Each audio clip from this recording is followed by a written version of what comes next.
Chapter 11, Murder Weapon to Go. Within minutes, I was reduced to begging. But Miss Lana, I got to get a chance to get to the crime scene, please. Sorry, sugar, she said, lining up the salt shakers.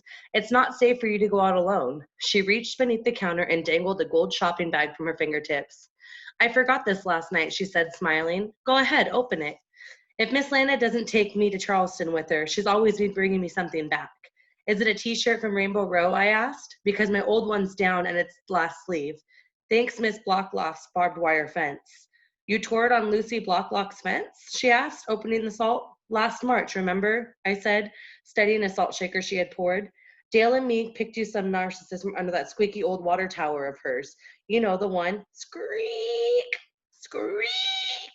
That's right, she said absently. I remember. She glanced at the bag. Go ahead, open it. I can't wait to see your face. I tugged the bag's corner and green scrapebook spun across the counter. For your autobiography, she said, flipping it open. I slapped it together in Charleston.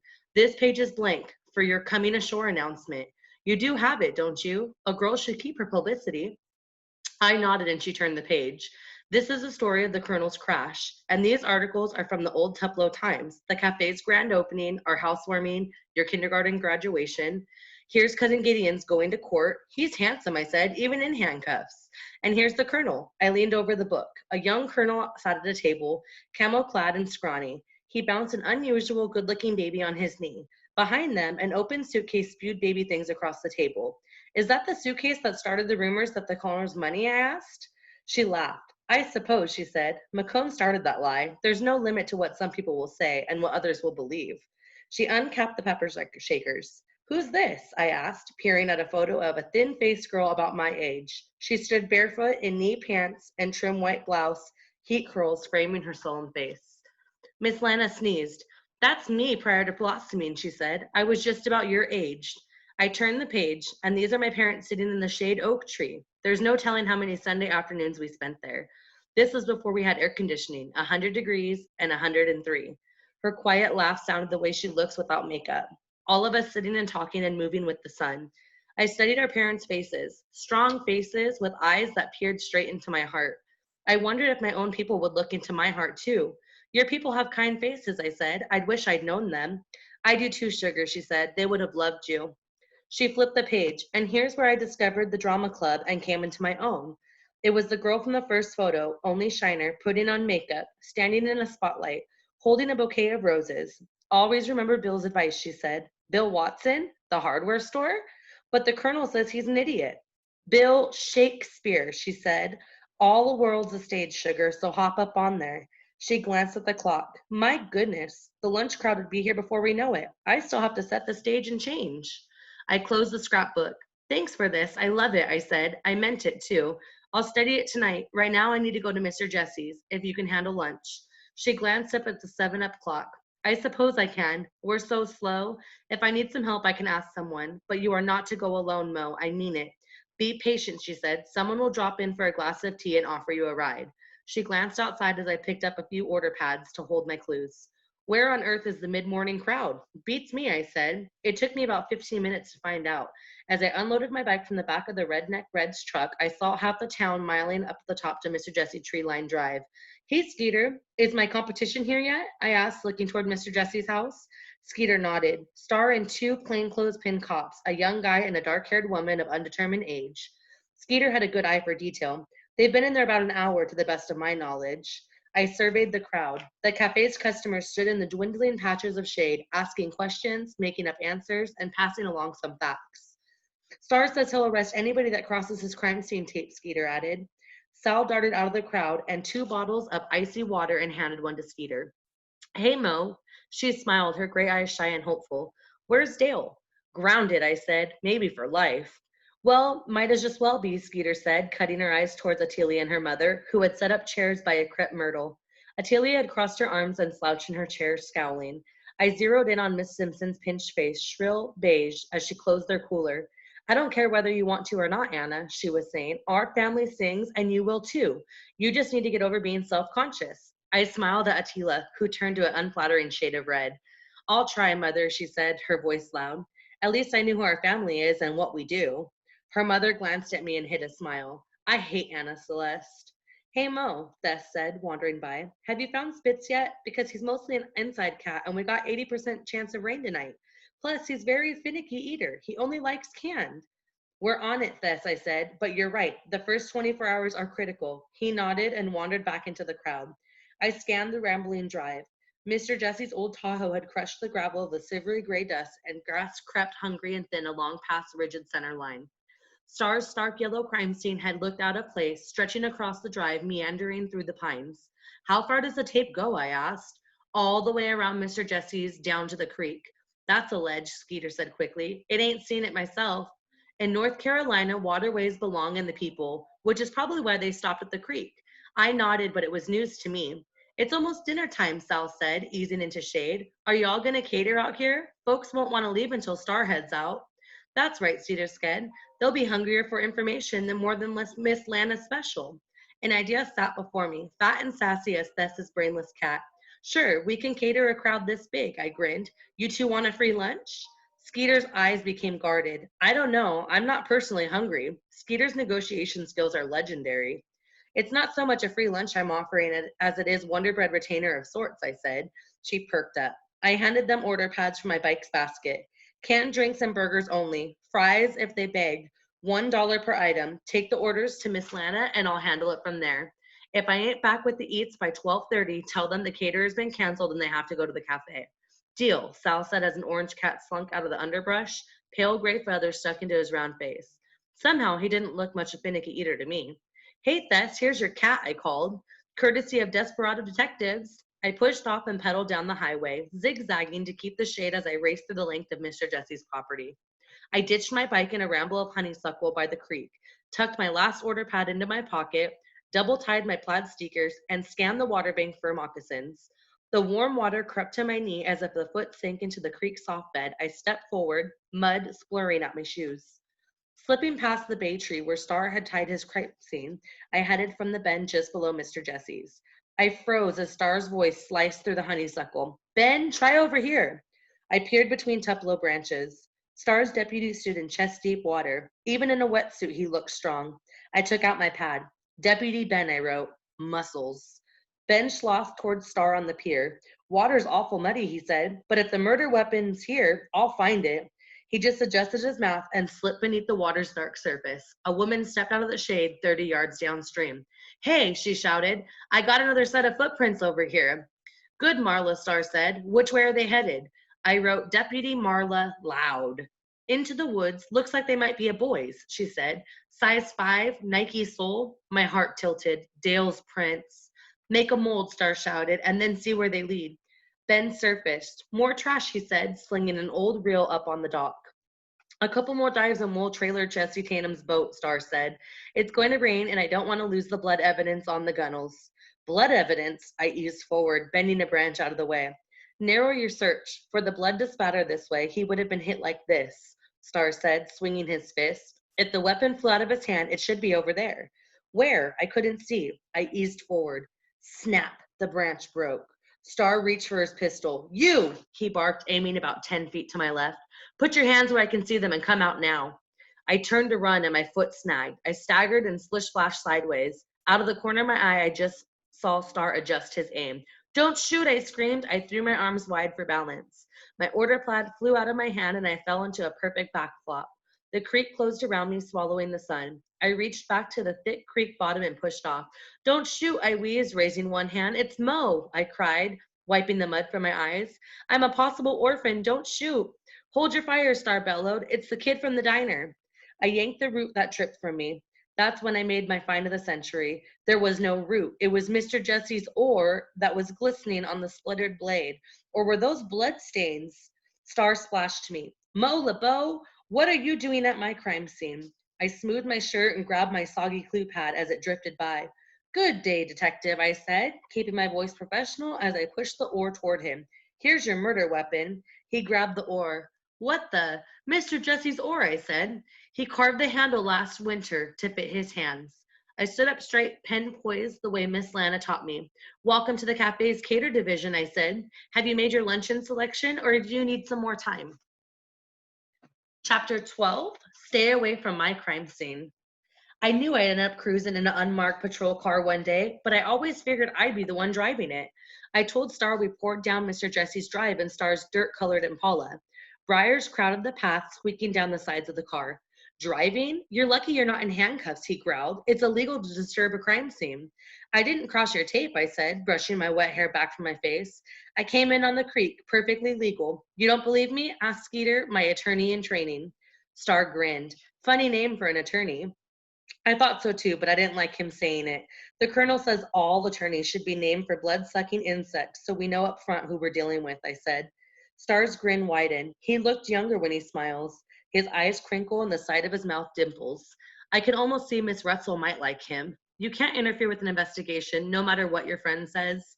I wasn't interfering. I was finding the murder weapon. I said I was rounded a bend. Hey, you'd better slow down. Most of the town at this end of drive waiting for word on the murderer.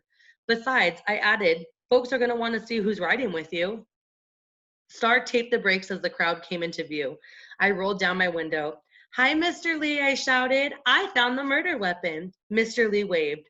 Very good, Mo. Ask Miss Lana to double my fries. I'm starving. Me too, Thess shouted. Sal darted to the window. Mo, Anna Celeste said her and her mom are eating free of charge today, she said. I didn't know what to do. Blackmail. Attila had enough on Dale to whereabouts of the night in the murder to shake me down for eternity. Another reason to clear Dale's name. I'll handle it, Sal, I said. Thanks. Star sped up and the crowd parted. Buckle up, he said, his voice like gunmetal. Pretty snazzy ride, I said, clicking my seatbelt and waving a clump of high school kids. You get to drive this over to Miss Retzel's for dating? How long you known her anyway? As a rising sixth grader, I got the right to know. You ask too many questions. Occupational hazard detective, I added before he could ask. He snorted. It takes years of training to become a detective. Luckily, I didn't know that either, I said, lifting the radio from the hook. You wouldn't have a murder weapon. Speaking of which, you sending my ore to the lab? We don't know if it is the murder weapon, he said, putting the radio back on its hook. But yes, my deputy bagged it for the lab. You find any other clues out there? One investigator to another.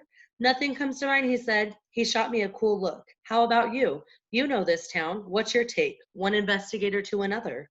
So that was why he was being nice. He wanted my clues.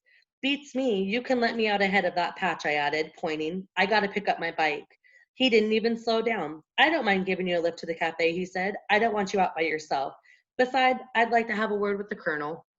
My confidence wobbled like the bike in the heavy sand. The colonel, I said. Yeah, that's not a problem, is it? I shrugged. Not for me, I said, hoping it was right. A few minutes later, Star parked beside the colonel's Underbird and followed me into the cafe. Come in, Miss Lana sang from the kitchen. I'll be with you in a minute. Star swept off his hat. Things have changed a little since I was here, he said. That was an understatement. You can tell who's running the cafe the instant you walk through the door. The colonel keeps the cafe military crisp. Miss Lana prefers the theme. Glancing around, I pegged today's theme in the 1930s Paris, her favorite. A miniature Eiffel Tower graced the counter, and a scratchy accordion music crackled from the ancient Victrola she placed near the jukebox.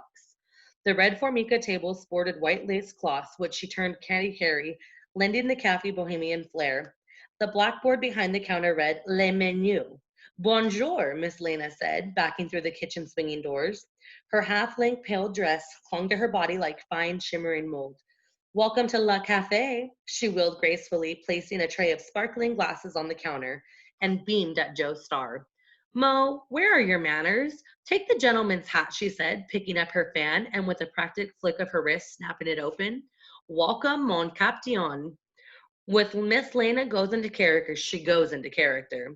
I popped Star's hat onto the counter. She ain't a captain, he's a detective, I said, wiggling my eyebrows in the universal recognized sign for be quiet. Here's about the murder. She ignored me. Wine, sir, unless you're on duty. Iced tea, Star said, his eyes traveling past Miss Lena's Jean Harlow wig from the 1930s, black and white Hollywood photos on the wall.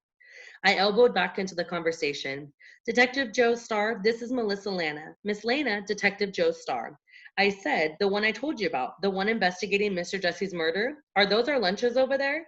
Yes, sugar, she said, glancing at the neat row of brown paper bags lining the counter. All packed up and ready to go. Sal brought me out the takeout list. She said Anna's lunch was prepaid? Right, I said, cutting her short. I got her money right here. You want to carry some of these lunches out for me? I asked Star. Maybe give me a ride back to the driveway? Folks are hungry, and you are a public servant after all. Now he ignored me. It's slow for lunchtime, he said to Miss Lena. Naturally, she said. No one's thinking of cafe today. All eyes are on you. Star glanced at the cafe's one occupied table. Miss Lena's lone customer had slumped forward, cradling his head in his arms. Too much wine? Star asked, nodding toward the man. She sighed. Too much drink well before he arrived at my door. She picked up the coffee pot, swayed across the room, and carefully topped off the man's cup. He sat up and focused barrenly in our direction. Crude, Dale's buddy. Could my day get any worse? Hey, Mo, Mr. McCone mumbled. He looked horrible, like he had grabbed his face with both hands and stretched the life right out of him. Hey, I muttered, heading for the jukebox. Maybe if I stood here long enough, he'd go back to sleep. Dale was the last time I wanted to come up with Star in the room. Where's the Colonel? Star asked. I'd like to word with him, if you don't mind. The Colonel? Miss Lena hesitated. Why, I don't believe he's here. Then again, he's so hard to keep up with. Such a mercurial personality, she smiled. Is he in his car? Is his car out front? Yes, ma'am, he said. Go to the kitchen and call him, sugar, she told me. Maybe he's out back fishing. If he is, he ain't the one I thought. I shot Dale's daddy a quick look. Out cold again, thank heavens. I tromped through the kitchen to the side door and cut my hands around my mouth. Colonel, I called, so Star could hear me. Miss Lena wants you. I waited a minute and came back inside. Very well, Detective, Miss Lena was saying. 2 hamburgers to go. Pity you're not staying for lunch. We can get better acquainted. The Colonel didn't answer me. I said, I guess you couldn't hear me. That man will be the death of me, she sighed, giving Star a baleful look. Oh, well, he'll be slipping back in when I least expect it. Some ridiculous story about a bass or a... What are those other things he talks about, sugar? Catfish, I suggested. It was all bunk, the idea of Colonel's fishing. The Colonel's only fishing story involves a stick of dynamite and a bushel basket. Catfish, she said, beaming. Of course. She smiled her most leisurely smile, but moved like lightning as she slapped Star's hamburgers together, folding them in crisp tissue and putting them in a bag. She wanted Star gone, as I did, badly. There you are, on the house, she said, sliding the bag toward him. Thanks anyways, he said, putting the 10 on the counter. Keep the change. Tres bien, she sang. Au revoir, merci, Star murmured, heading to the door. Oh, he said, turning. You haven't mentioned the murder, which I found odd. That's the first thing most folks ask about. Well, pardonnez-moi, she said. How about your investigation going, detective? Fine, don't worry about not asking. After all, there are a few things I haven't asked you, he said. For instance, any idea who want Jesse Tatum dead? I stood behind Star, waving my arms, mouthing the words, no, no, as Miss Lena steadied me. She shrugged delicately. Well, she said, his girlfriend may have wanted him dead, or her jealous husband. I'm sure you know about them, Selma and Albert Foster from Kingston.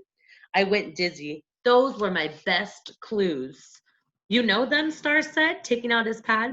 No, she said, but you hear things when you run a cafe. Star nodded. And where were you the night Jesse Tatum died? On the Greyhound coming home from Charleston. Alone? She smiled. In the extended sense, the travel alone, don't we? She said. At times I feel like a dull aching pain right here, she said, bringing her hand to her heart. Don't you? Like a child yearning to go home? Star frowned. Right, he said. I had the same thing last Thursday, but I'm asking for more of an alibi sense of things. Were you alone physically? I was on a bus, she said, her smile slipping. I'm sure that's easy to confirm. Star nodded and snapped his pad shut. Probably so. I'll find out for you. You want to ride back to Jesse Tatum's driveway, Mo? Before I could say yes, Miss Lena's hand fell on my shoulder. No, thank you, detective, she said. I'll drive her back.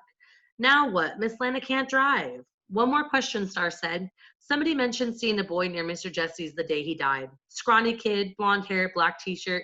Any idea who that was? My goodness, she said. Surely you don't suspect a child. I've seen murders done by kids younger than Mo there, Star said. Shrinks say bad parenting to blame, but who knows? Yes, they can be such mad dogs, the poor dears, she said, patting my head. Behind me, Dale's daddy chair scrubbed against the floor. Hold it right there, you slick-talking son of a gun, he slurred. McCone, Miss Lana cried. Mr. McCone rose unsteadily, his face twisted in rage. There ain't nothing wrong with the way I'm raising my boy, he said, his voice thick. If nobody's to blame for the way he's turned out, it's his mama. Ain't that right, Mo? Who does she think she is, telling me to get out of my own house? Miss Rose threw you out, I said. Does Dale know? Because it's news to me. Mo, Miss Lana said, hush. Mr. McComb glared at Star. Dale don't need nothing he ain't getting from me. Tell me, sir, your kid got blonde hair? Star asked. Like to wear black t-shirts? Mr. McCone lurched across the room. So what if he does? Leave my boy alone, he said, jabbing a finger into Star's chest. Star sat back lightly like a cat. Don't nobody tell Dale what to expect me. He's a good boy. Ain't he a good boy, Mo? Dale, Star kept his eyes on Mr. McCone, but I knew he was talking to me. That's your friend, isn't it, Mo? The spooky kid I met the first time I came here? I didn't answer. He turned back to Mr. McCone. Where's your son now? Probably home with that no good mother of his, he said. Throw me out of my own house after I treated her like gold all these years? Oh, for heaven's sake, Miss Lena said, her hands grabbing to her hips. That house is Rose's, not yours. Her father left it to her. If it wasn't for her good name and good graces, you'd have been locked up years ago. You never gave her anything except for a couple good-looking kids, a mountain of bills, and a huge start to grief. She turned to Star. I've known Dale since he was a baby, and I've known a gentler sorrow. I can't even pay him to kill a garden snake. The idea that he murdered Jesse is ludicrous. Please stop wasting time on him and find the killer. We are all worried to death. Star turned at the moment. Miss Lena, I need to tell Dale and talk to his mother. If you see them, please tell them I'll be at Jesse Tatum's place all afternoon. If I don't see them by the end of the day, I'll come looking for them. And when the colonel gets in, let him know I'd like to talk to him too. You, he said, looking at me, stay away from my crime scene. And you, sir, he said, looking at Dale's daddy, if you ever jab your finger in my chest again, you'll wake up in handcuffs. Are we all clear? When we didn't answer, he smiled. I thought so, he said, and headed for the door.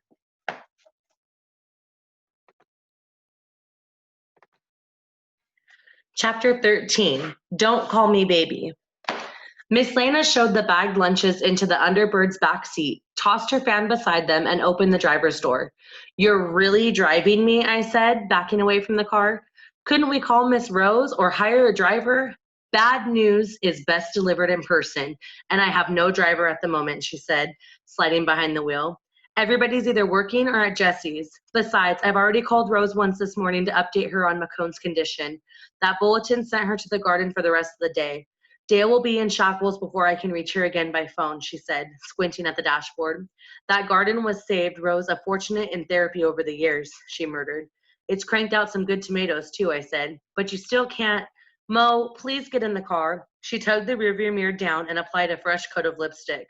We'll drop the lunches off on our way. I slid in. Miss Lena, I said. Yes, sugar?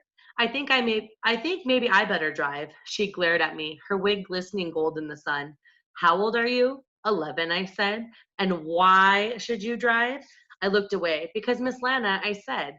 You don't know how. She graced me with a stony silence and a chill rolling off her noonday heat. Everybody in town knows you can't drive, I said. It's common knowledge.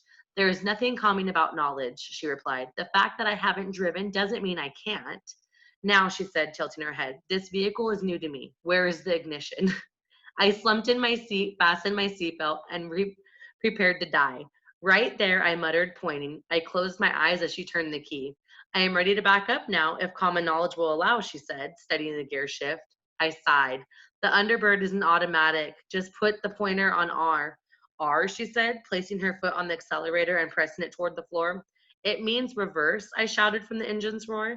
You don't give it gas until after. She yanked the green shift to R. The Underbird lunged backward and we skidded across the parking lot in a spray of gray gravel and dust. Only our collision with the sycamore kept us from careening around the building down into the backyard. See, she said, taking her foot from the gas. D means drive. This time shifts before you give it gas. That way, spinning wheels and flying gravel chewed up the end of my sentence, spitting it across the parking lot a lot like a fire spitting teeth, and we were on our way. To my relief, Miss Lena and the Underbird somewhat under control by the time we swerved into Mr. Jesse's drive. I thought so anyway, until she looked dead at the throng and our neighbors. Use the brake, I cried, driving the foot into the car, slamming both hands onto the brake. Lunch, dears, she called as the pine branch whipped across our windshield. Mo, she said, get up. People will think you're daft. Yes, ma'am, I muttered, wiping the grip from my hands. 10 minutes later, we were headed to Miss Rose's. Dale's house is around this curve, I said. I mentioned that because you might want to slow down. By using the brake, I added. She hunched over the wheel. Rose is already depressed, so we'll present our news gently, she said, easing up on the gas. Be positive and follow my lead. She gave me the steering wheel to tug to the left. The tires screamed as we skidded across the asphalt, bounced off the drive, and crunched across Miss Rose's petunia bed. As we lurched to a halt in our front, left the tire on the porch step. Miss Rose dropped her hoe and sprinted towards us. P for park, I instructed as the Underbird issued an ominous hiss. I opened my door and stepped out. Remember, Miss Lena said, be positive. Hey, Miss Rose, I said, smiling. I'm sorry Mr. McCone took drunk again today, but at least there ain't nobody in jail yet. That's positive. Mama, Dale cried, pounding around the corner of the house. I heard tires. Is Lavender here? Oh, he said, spotting me and Miss Lena. He stared at the pine branch trapped beneath the Underbird's windshield wiper, his mouth falling open. Hello, dear friends, Miss Lena said, opening her car door from the front porch would allow. She slithered out sideways, wiggling her butt along the porch until she reached the back of the car. Gosh, Dale said, I didn't know you can drive. She can't, Miss Rose said, her voice flat as her petunias. Like Dale and Miss Rose had a firm grasp on the obvious. Rose, Miss Lena said, if you don't mind, we need to talk. You don't have any tea, do you? I'm parched. A half glass of iced tea later, the four of us roared back towards Mr. Jesse's place, with Miss Rose at the wheel. Dale and me huddled in the back seat. I could feel him trembling. I pressed my shoulder against his, trying and will calm his body. I just know that I'm going to jail, he whispered. No, you ain't, I told him. You're a juvenile. Besides, even if you do, it won't be so bad. You can bond with the incarcerated side of your family. I'll bring you your homework assignments so you don't fall behind in school. Great, he muttered. Jail time and math. My life can't get no worse than this.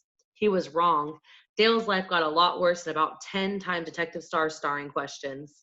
So you admit to stealing the boat, Starr asked, taking his notepad from his pocket and sitting on Mr. Jesse's porch trail. I tugged my clue pad out of my pocket and settled on the porch beside Dale. Dale didn't steal nothing, I said. Stealing is such a harsh concept, Miss Lena agreed, popping her brand bottle. Dale didn't say he stole Jess's boat. He returned it. That's right, I said. Dale, Starr said, I'm talking to you, son. I guess it might look like I stole it, but I didn't. Dale stammered. I just borrowed it good and strong. Me and my friend wanted to go fishing is all. Fishing ain't no crime, I added quickly. Depends on what kind of license you got, Starr said, and the blood ran from Dale's face. It's just like Dale to worry about getting caught without a fishing license after he admitted to stealing a boat. Who were you going fishing with, Starr asked. Me, I said, saving Dale having to rat me out. Dale, Starr said, I'm talking to you. I was going to take it back, Dale looked at Miss Rose. I did take it back, he pleaded. Miss Rose nodded. She sat in Mr. Jesse's rickety old chair, her hands folded calm in prayer and her to her lap. To me, she looked worried. When did you return it? Starr asked. Right after my brother invited me and Mo to the time lapse to the Carolina Speedway, Dale said. Yesterday, same day we saw you at the Speedway with Miss Retzel. Such a good boy, Miss Lena said, beaming at him. You look at the boat, at the back goodness of your heart, don't you, Dale? No, ma'am, Dale said. I took it back because we needed the reward money for fried bologna sandwiches. I winced. Dale is not cut out for the life of crime. Tell me about the boat, Starr said. Well, Mr. Jesse hardly ever used it, and I only hid it a ways down from his place. He could have found it if he really wanted to. Starr looked at Dale, his eyes hard. Tell me about taking it back. Dale shoved his hands in his pocket. It made him look smaller somehow. Well, he said, I walked the boat up the creek, and then I went over to Mr. Jesse's house and knocked on his door. And Mr. Jesse, he come to the door and he said, Afternoon, Dale, how's your mother? And I said, she's fine, Mr. Jesse. I sure hope you are. I got exciting news for you. I found your boat. I hope it wasn't a hardship not having it. He said, not at all. Thank you, son. Here's your reward money. And I left. Starr looked up from his notes. No kidding, he said. That was real cordial. Sure, Dale said. Mr. Jesse was a real cordial man. Starr scratched an eyebrow. Well, I guess I'm a little surprised, he said. From what folks have told me, I didn't think Jesse Tatum was particularly cordial kind of a guy. Did you find him cordial, Miss Rose? Of course not, she snapped. Dale Earnhardt Johnson III, you stop this foolishness, she said, crackling her words like a whip. You tell Detective Starr the truth, and you tell it now. Yes, ma'am, Dale said. His chin quivered, and he looked at Starr. Maybe just you and me could talk, he said, man to man. Dale, whatever it is, just say it, Miss Rose said, her voice gentler now. He looked across the yard, fixing on Starr's car like he could stare at the shine right off of it. All right, he said. I walked the boat up to the creek to Mr. Jesse's dock. I knocked on the door like I said. Mr. Jesse came to the door in his pants and his undershirt, and he unlatched the door and pushed it open, and Dale took a deep breath, and he said, what are you doing at my door, Stoop? You no good son of a white trash drunk. Miss Rose gasped, but Lana nodded. That's the Jesse I know, she said. Dale's voice was low. Then Mr. Jesse said, you get your scrawny, good-for-nothing self off my land before I call the law. And you tell your daddy if I see him on my land again, I'll call the law on him too. No warning given. Then I said, I'll be glad to get off your filthy scrap of swamp soon as you pay me the reward money you owe me for getting your boat back, you ugly old waste of human skin. And if you got the message from my daddy, you can deliver it yourself if you ain't scared. Then he said, you think I'm shelling you out $10 on the word of Macomb Johnson's leftovers? You show me my boat if you got it. So we walked down to the creek and he saw his boat. He gave me $10 and no thank you, and I skedaddled. Star noted, which way did you go? Through the woods. Who was you with? Nobody. I raised my hand. Even if somebody was with him, which there wasn't, it wasn't me, I said. I can tell you an alibi if needed. Star didn't take his eyes off Dale. Don't lie to me, son, he said. There were 2 sets of footprints where you hid the boat. There are 2 sets on the creek bed by the dock, yours and an adult's. 2 sets of footprints? I'll ask you again, Star said. Who was with you? Nobody, Dale said, looking scared. I got the boat and walked it up the creek. I tied it right about where I found it. Where was it when you stole it? Star asked. I object, I said. We've already established this wasn't a technical steal. This was more like a surprise borrowing between neighbors. Don't say nothing, Dale, I warned. Star turned to Miss Rose. Doesn't sound like Mr. Jesse thought much of your husband. She looked suddenly tired. Nobody thinks much of my husband, she said. Can't say that I blame them. Where was he last night? He came home around 8. He left maybe 3 hours later. I'm not sure where he came from or where he went. Had he been drinking? He's always been drinking, Dale said. You leave Mama out of this. Star ignored him. What size shoes does your husband wear? 9, 9.5. Well, here's the situation, Star said. I've got Dale's footprints and adult footprints at the scene of the crime. Dale admits stealing Jesse Tatum's boat. Your husband was drinking, and his whereabouts at the time of the murder are unknown. So I need you to fill in some blanks for me, unless you really do want me to call a lawyer. Now Miss Rose looked scared. I don't know what I can fill in the blanks with, she said, but I can tell you Dale is no murderer. She gave Dale a look that would break a stone. A thief, maybe not a murderer. I promise, Dale said, his eyes filling with tears. I didn't steal nothing, and I didn't know whose footprints got tangled up with mine. I thought back to Dale running the boat, and then further back to the day he took it. I know, I said quickly. I studied my notes till everyone was looking. There's no need to waste a dramatic pause. That's what Miss Lena says. Those prints you found were from Lavender's shoes. Lavender's, Miss Rose cried, grabbing Miss Lena's arm for support. Dale blinked and then smacked himself on the forehead. Right, he said. Lavender's shoes made those prints, only he wasn't in them. See, when I decided to borrow Mr. Jesse's boat, I borrowed Lavender's sandals too. They're huge. That way, if Mr. Jesse saw my footprints, he thinks somebody else took his boat. Star blinked, startled. Hold on, he said. Lavender is my brother, Dale said, the race car driver. What size shoes does he? 12, Miss Rose said. Star stared at Dale, his face thoughtful. That would explain why footprints are so shallow, he said. You can't weigh more than, 70 pounds? 72, Dale murmured. Like I say, Dale is the second smallest in our class, behind Salamander. He's sensitive. Dale and me been busy, I told Star. He ain't had time to grow. The important thing is, Dale didn't have no accomplice except a pair of sandals. And where are those sandals now? In the cafe, I told him, by the drink machine. I'll need them, he said. He studied Dale, looking friendlier now. Dale, I'd like for you to ride out here in the back of my car. In fact, come here. Dale stepped forward uncertainly as Star produced a pair of handcuffs. Hold out your hands. Now, I object, Miss Lana cried. We want an attorney, Miss Rose said, stepping in front of Dale. I'm not charging Dale with anything, Star said. If you let him ride out in cuffs, I'll take them off as soon as we get to the cafe. Dale's no killer, I know that, but there's a chance the killer's watching this investigation, and if he thinks Dale's our suspect, he might get sloppy. Sexist, Miss Lena hissed. The killer could be a woman. Could be, Star said. In fact, it could be a woman in a bad wig for all I know. Miss Lena's hand flipped to her wig. Rose, it's not a lot to ask, but it could really help, he said. I'd want people to think I've released Dale into your custody. Dale, I need you to let people see the handcuffs when we drive out. A setup, I breathed. Excellent. Rose, I'm not going to lie. We don't have many leads. If you'll agree to this, we'll watch Dale like he's our own until the case is closed, he said. And we'll hope Mr. Jesse's real killer makes a mistake, either because he thinks he's in the clear or because he doesn't know someone else is taking the credit for his work. Either way, mistakes work in our favor. Dale looked at me, his blue eyes full of questions. If you're in, I'm in, I said. What would we have to do? Dale asked. Star gave him a quick smile. Do whatever it is you do when you're not coning Cantaricus old men out of pocket change and interfering with my investigation. We'll do the rest.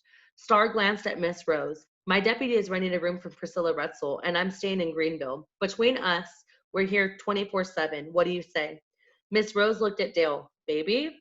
Dale squared his shoulders. Don't call me baby, he said, and he held out his hands. Chapter 14, Deputy Marla. Dale went instantly famous. In fact, he's all people talked about. Dale waving from Stars Impala, his handcuffs glistening. Dale being followed out by Miss Rose, Miss Lana, and me in a Pinto. Dale being released to Miss Rose without warning not to leave the county, if he had to go anywhere. Fame changed him. He got in the Impala a terrified kid. He stepped out a rock star. If Miss Rose hadn't already grounded him, he probably would have thrown himself in a parade. His Spock suspect status had another benefit. Attila lost her power over us. With Dale in fake custody, she couldn't turn him in. I dropped the lunch bill that she'd stuck me with in the mail. Meanwhile, Miss Lana grew quiet. On Saturday, she closed the cafe and hung a wreath by the door. I don't like it, I told her, polishing off my cereal. If the colonel comes and sees that wreath, it'll scare him crazy.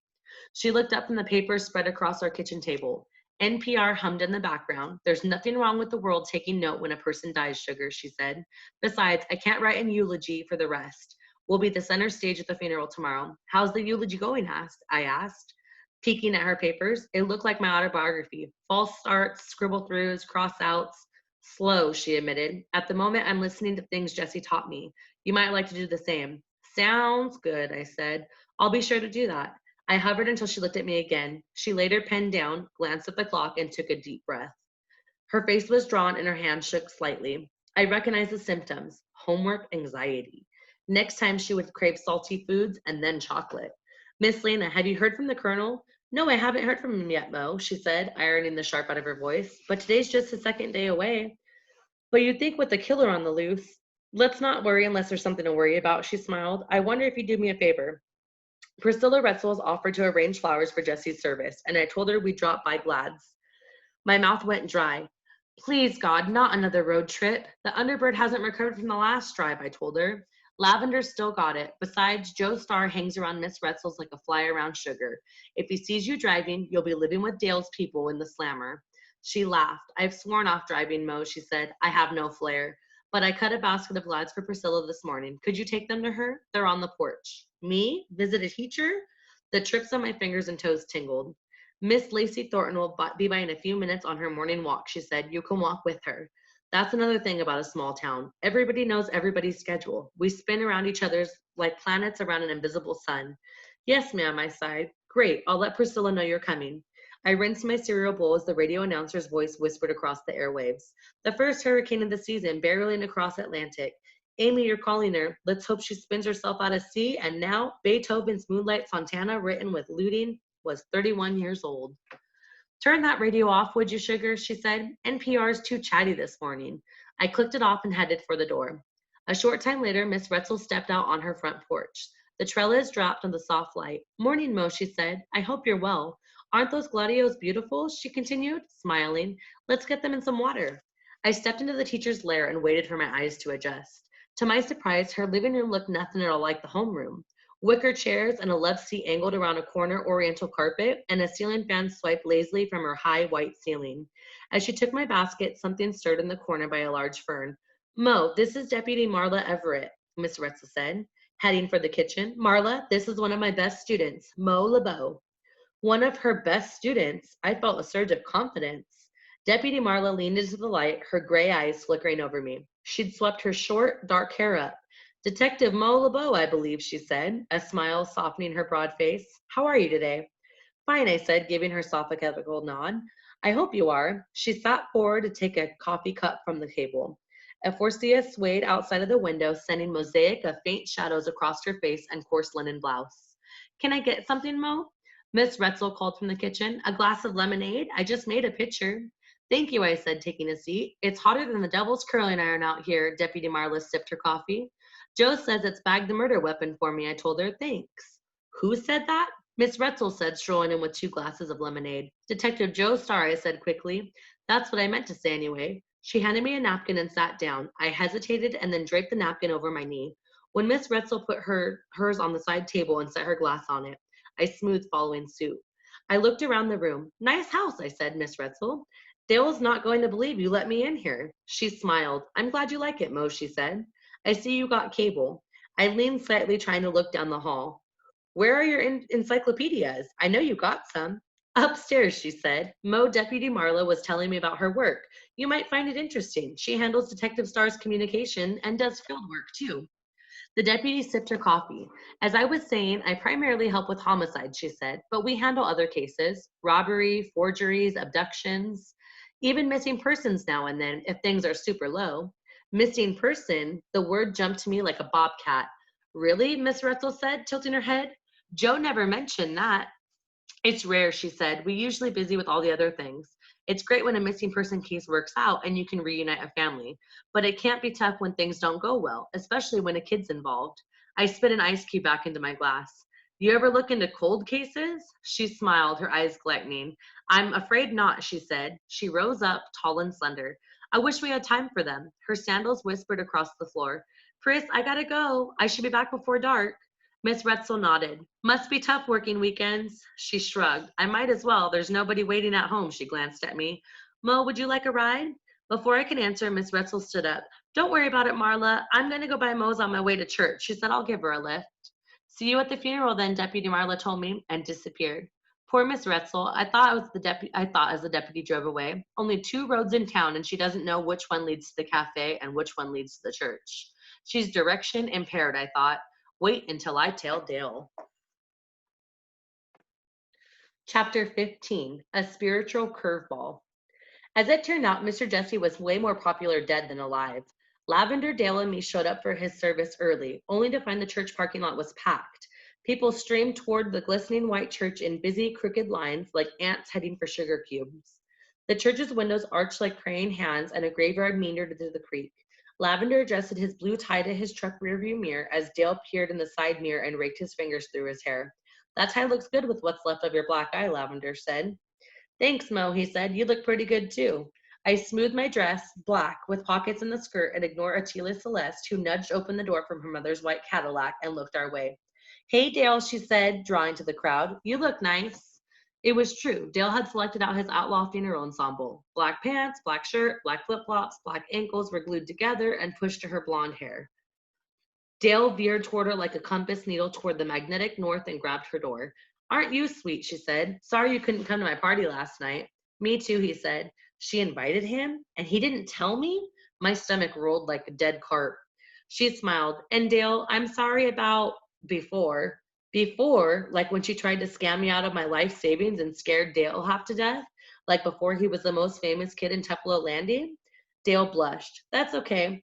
This is the church me and Mama go to, he told her, like she didn't know. Mama plays piano and I'm singing today. I hope you enjoy it. She dropped her honey pie expression. I don't see how you stand up there and do that, she said, her voice going frank. It's so hard. He rocked up his shoe ties. Singing like the racing, he said. As you get ready, you can. Step up and start in line and let it roll until you get the checkered flag. Attila's mother minced toward them. Straighten your skirt, Anna, she said, looking at switchblades at Dale. She led Attila away, and Dale stumbled toward us like a sleepwalker. I punched his arm. Hey, he winced, rubbing his arm. What was that for? There was no point in explaining. Are you really singing today, I asked. He nodded, looking pleased. As far as I know, this is the first time an alleged suspect has told to a funeral of dearly departed. Besides, Mama didn't have time to get anybody else. He added, his big-haired twins roared by the red Mustang. Lavender waved. As they swerved away from him, he shoved his face in his pocket. Mr. Lavender first wrecked his car. Now this. They probably didn't recognize you. I lied. I'm pretty sure they can't drive and think the same time. He gave me a half-hearted wink and then looked at Dale. I still can't believe Mama let you ride out of Mr. Jesse's in handcuffs, he said, shaking his head. Dale's got a bodyguard, that's why, I said. Yeah? Dale said. I got some short guy that wears a lot. Mo spotted him behind Azalea. We called him Plainclothes Phil. A bodyguard? You're a regular celebrity. No wonder the girls are after you. I envy you, little brother, Lavender said, watching the twins link arm with the Tink Williams and stroll towards the church. I couldn't get a date right now if my life depended on it. Yes, you could, I said. I'll go out with you in 7 more years. He smiled. Thanks. Hey, I'd better go talk to Sam, see what's going on with the car, he said. I'll see you two after the service. As he threaded his way through the crowd, Skeeter and Sal drifted by. Mr. Jesse's friend and her hubby just pulled up, Skeeter said, noting the dark sedan. Good work, I said, pretending not to watch as the dumpy woman in the flowed dress climbed out of the car. Thanks. Dale and I entered the church to find that most of the pews were full. Miss Rose sat at the piano playing old hymns. Mama looks like an angel, Dale whispered. She sounded like one too, playing prayers for Mr. Jesse. We slid into the front pew beside Miss Lena. The huge mirror behind the piano gave me a view of everyone behind me, and the whole town, and then some. My eyes lingered on the strangers as I performed my upstream mother scan. No one looked like me. I scanned a second time, wishing the colonel would stroll in wearing his dress uniform and his hat tucked beneath his arm. Why would he stay away now? Why didn't he call? The murderer has to be here, Dale whispered. Star thinks so too, I said. Star, dressed in a low iron suit, crisp white shirt, black tie, sat at the very last row, Miss Retzel by his side. We wrestled to silence, and Reverend Thompson strode to the pulpit, black robe billowing. I slipped my pad from my pocket as he prayed. Amen, he said. Miss Lena took the pulpit, looking slightly to the black. She stood strong, and she waited for our eyes to find hers. Jesse Tatum was our neighbor, she said.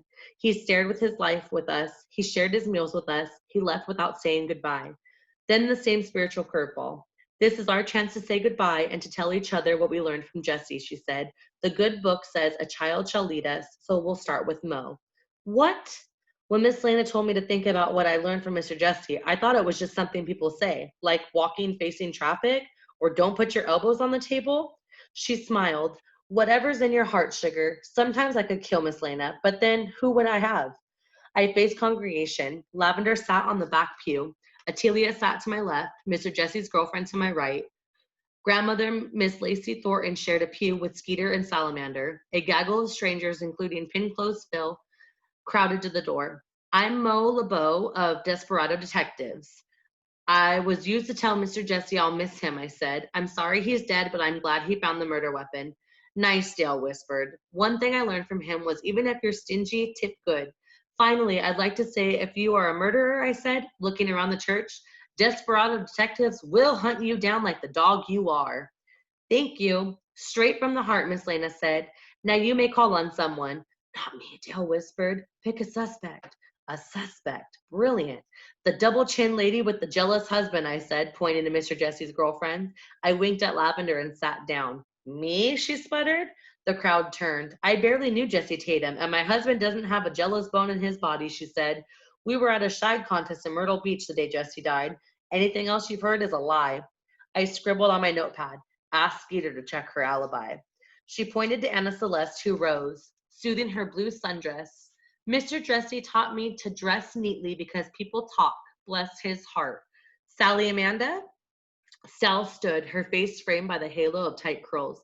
I hardly knew him. I call on Dale, she said, blushing. He gulped. Me? Sorry, Dale, she said. I forgot you might be the murderer. She looked at Miss Lena. May I have a do-over? I call on Thess. Thess popped to his feet, his round face glistening. He loosened his bow tie. Everybody thinks Mr. Jesse was cheap, he said, but he wasn't. Every Saturday night, he slid $100 under the church door. He did it for 11 years that I know of, even in hazardous weather. The church erupted like a hive of startled bees. I looked in the mirror to see Joe Starr lean forward, his hand on the pew before him, to study the crowd.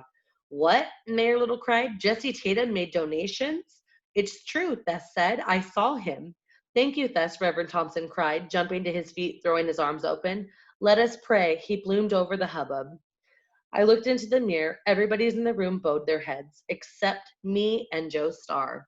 At prayer's end, Dale strolled to the piano, closed his eyes, and began to sing. Amazing Grace is right. When Dale sings, even the wind stops to listen. As his last crystal sound died away, the congregation rose and headed for the door, murmuring like doves. I, on the other hand, trailed Thess. At the choir loft, a hand snaked out of the shadows. Psst, Deputy Marla hissed. Over here. Hey, Deputy, I said, watching Star flip inside Reverend Thompson's office. Her grip was cold against my skin. I twisted my arm against her thumb, the way Mr. Lee taught me, and pulled away. You scared me. Sorry, she smiled as Star closed the door behind him. The pattern of her clothes-fitting summer suit blended with the diamond shadows on the choir's loft small windows. She's good surveillance, I thought. Good at hiding. Look, I had a feeling you wanted to tell me something yesterday at Priscilla, she said. I'm sorry I had to rush off. My work is like that. Is everything okay with you? Kids don't usually ask about cold cases, even if they are detectives. Don't tell her, a voice inside me whispered. But why not? Everybody in town knows about me. I was thinking about my upstream mother, I said. She went missing 11 years ago, and I've been tracking her ever since. That's how I got into detective business. So that's your cold case, she said? Your mother? Her eyes went soft. That's tough. She studied me a moment. I'm sorry, Mo, we really don't handle cold cases, but I shrugged. That's okay, I got it covered. You didn't let me finish, she said. We don't handle cold cases, but if there's ever a specific piece of information I can help you with, or if you need a sounding board, come see me. I'll do what I can, as a professional courtesy. Then she grinned and winked. Just don't tell my boss, she whispered. A professional courtesy for me? Thanks, I said. She faded back into the shadows and I headed for Reverend Thompson's office. Good afternoon, I said, pushing the door open. Sorry I'm late. But before Star could react, Reverend Thompson waved me in. Come in, Mo, he said. We're just answering some questions for Detective Star about Mr. Jesse's contributions, Thus added. Thanks, Reverend, I said, taking my place beside my fellow detective. Star cleared his throat. You say all of Jesse's contributions were in cash? $100 bills? Reverend Thompson said. I didn't know who they were from until recently, and I never tried to find out. The first one came with a note. I opened my clue pad. A note? Do you still have it? Star snapped his pen and glared at me. He looked sharp in the suit, starched, pressed, and shined. Some people look like they were born on clothes hangers. Not me. I look more like I was born in a dryer. Mo, Star said, you can stand in on my interview, but be quiet. Otherwise, I'll clear the room. Got it? I nodded. Do you still have Jesse Tatum's note? He asked the Reverend. I rolled my eyes. That was my question. No, Reverend Thompson said, but I can tell you what it said. Keep this money quiet or the rest goes to... Did you strike that as odd, Jesse's leaving the money here? Yes, Mr. Jesse never attended our church, even in the visitor. Not even when there was free food, Thus added, but grace happens. The Reverend said Jesse could have been a believer, but not a churchgoer, or he could have felt guilty about something and felt better by sliding a little just-in-case money under the door. Tell me about seeing him for the first time, Thess, Star said. Thess glanced at his father, who nodded. It was an accident. My cat Spitz had gotten out again, and I was looking for him, as usual. And you saw Jesse Tatum? I saw him sneak up on the moonlight and slide a white envelope under the door. After that, I stalked out the door for a couple of weeks, and it was him, all right. What did you do with the money? Star asked Reverend Thompson. The Reverend smiled. First, I thanked God for it. Then I put it in the bank. We bought paint for the sanctuary, updated the baptistry, mended the roof. You're welcome to come look at our books. That won't be necessary. How much money were we talking about, total? Reverend Thompson reached for a calculator, punched in some numbers, and whistled. Let's say 11 years, roughly $57,200. I gasped. Where did Mr. Jesse get that kind of money? Joe Sar snapped his pad shut. Good question, he said. Where indeed? That night, I grabbed my pen and notebook. Dear upstream mother, death makes you think. Everybody has a way of believing. The colonel says God took off Sunday, so he does too. He walks in the woods or lies in his bunks. He says if God needs him, he knows where to find him. Miss Lena believes in treating people right. She mostly hits church festivities, Easter when she wears a new hat, and Christmas Eve to cry while Dale sings Silent Night. Dale goes to church because Miss Rose likes him to. I sometimes go to keep him company and to hear stories of the original Moses. Miss Rose plays the piano. I sit with Dale and grandmother Miss Lacey Thornton, who also runs a true fancy fence. My voice is like a turkey gobble crammed in a corset, but nobody told me to stop singing, and I ain't shy. Lavender, who I will marry one day, believes in NASCAR Zen, which I suspect he made up. The car is the body, he says. The driver is awareness zipping in and out of traffic. And the Zen is everything of it. Track, car, self, other drivers. You focus without thinking to win, he says. You feel it. The reason I love racing. What do you believe? Please let me know. If you're wondering about me, like Miss Lena, I believe in treating people good. And like the Colonel, I think God can find me. Love, Mo. P.S. The Colonel still hasn't called, and today made 3 days. Miss Lena says not to worry, that she will handle it. I'm worried anyway. Where is he? Why would he leave us when there's a killer on the prowl? He has to have a good reason, but what reason Trump keeps us safe? If you see him, please ask him to call home. Chapter 16, The Lavender Blues. By Monday morning, the Colonel still hadn't called. We have to do something, I told Miss Lena as we walked up the gravel path to the cafe. I'll handle it, Mo, she said again. You don't need to worry. I'll keep her voice easy, and I know from the thin of her smile she was worried too. At the cafe, where Mr. Jesse's church donations were the topic du jour, rumors ran rampant. Mr. Jesse had run the lotto up north. Mr. Jesse had millions in the Swiss bank. The Baptist had somehow snookered the... Miss Rose and Dale came in the mid-morning, glistening from time in the garden. Mama's giving me time off for good behavior, Dale told me, todding a bucket of cucumbers to the kitchen. You want me to go to Lavender's and then look for clues? Only if you don't swagger and mess with your hair, I said. It's embarrassing. I turned to Miss Lena. Is it okay? Can I go? She nodded, filling 3 takeout cups with iced tea. Tell Lavender hello for me, and don't you stay too long. He's working on his car, I imagine. He wasn't. We found him at the house, sleepy-eyed and tousled. Hey, I said as he opened the door. Miss Lana sent you some iced tea. Bless her, he said, taking a cup and stepping aside. His house shocked me. Lavender generally keeps his place neat and full of light. Today, the rug lay heavy with dirt, and socks slouched pigeon-toed by the kitchen door. Yesterday's funeral tie dangled from the doorknob, and drawn shades let dusty slices of sunlight into the room. It's nearly 10 o'clock, I said. You sick? He stretched and his arm muscles twisting like cables and tucked his pale yellow t-shirt into his faded jeans. I'm just a slow starting this morning, Mo. I'm fine. Dale glanced around. Did the twins do this? He asked. The twins have not been sacred since the crash, little brother. I'm not surprised, I said, and Lavender sank into a chair. Those girls are like crows. Probably something shinier on the other side of town. Yeah, he said, there's not much about a race car driver when he's walking. His smile didn't erase the lines beneath his eyes. How's your life unfolding, Miss LeBeau? Not so good, I admitted. We ain't heard from the colonel, and yesterday made 3 days. We got to do something. I just don't know what to do. He leaned forward. What does Miss Lena say? She says not to worry, but I do. We could tell Star, I guess, but the colonel don't like Star. We could tell Deputy Marla, I said, scanning Lavender's face. She's nice and she likes me.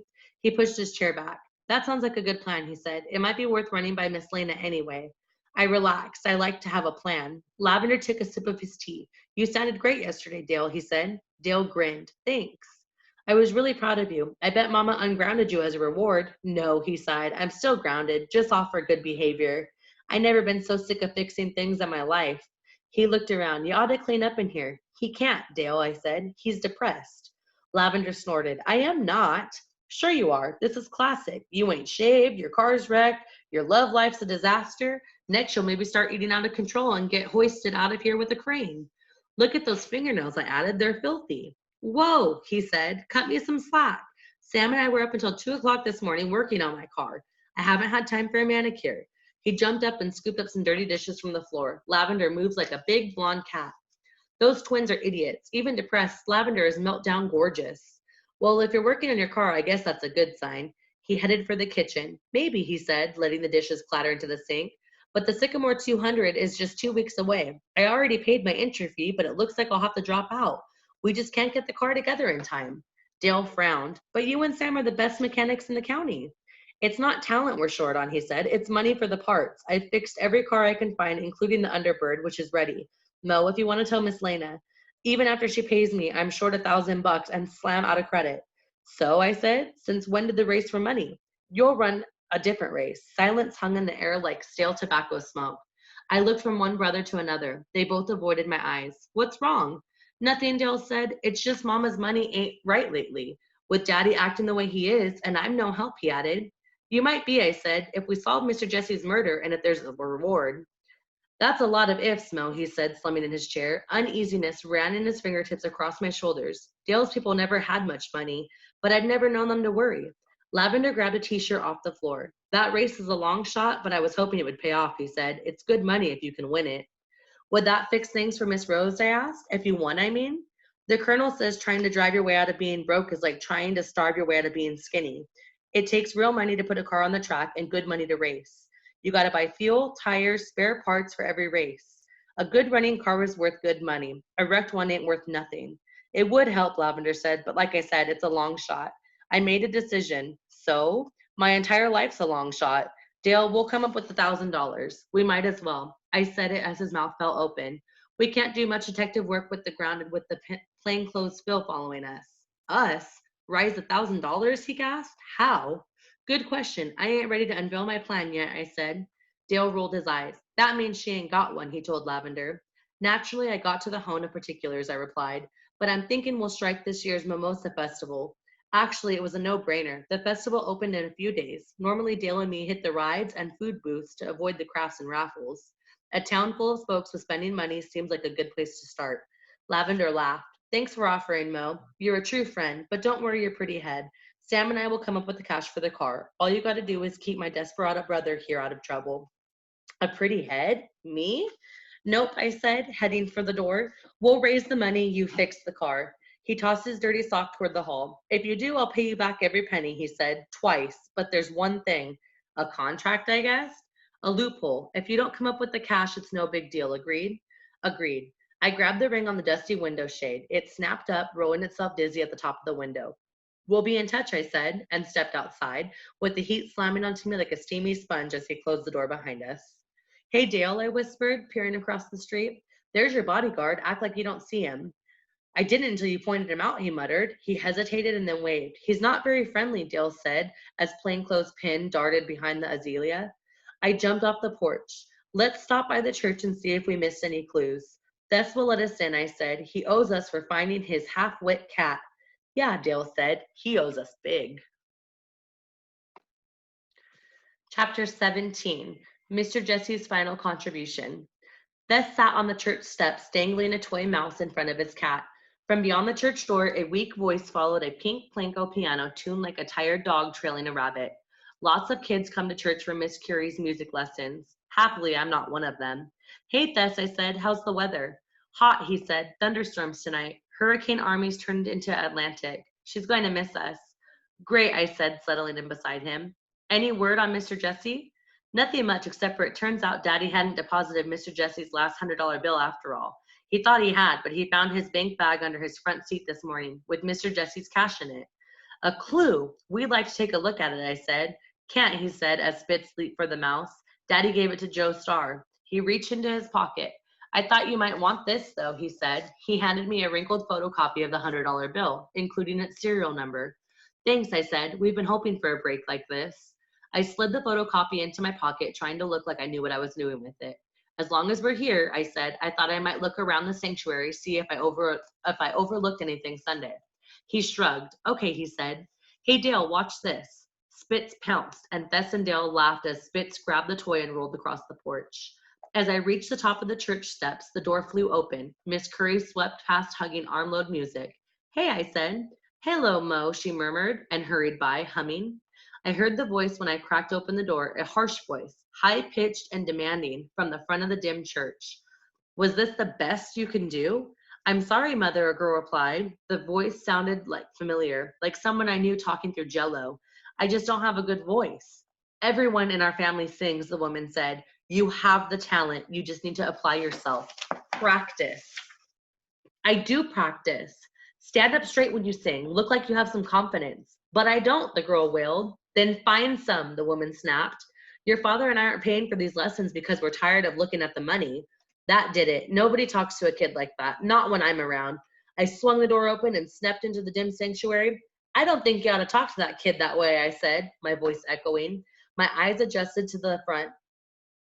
If I could have unopened that door, I could have. Oh, hey, Anna Celeste. Atelia looked away, and my eyes traveled to Mr. Simpson, hard-eyed, unsmiling, beige Miss Simpson. Oh, Miss Simpson, it's the girl from the cafe. The girl from the cafe? She knows my name.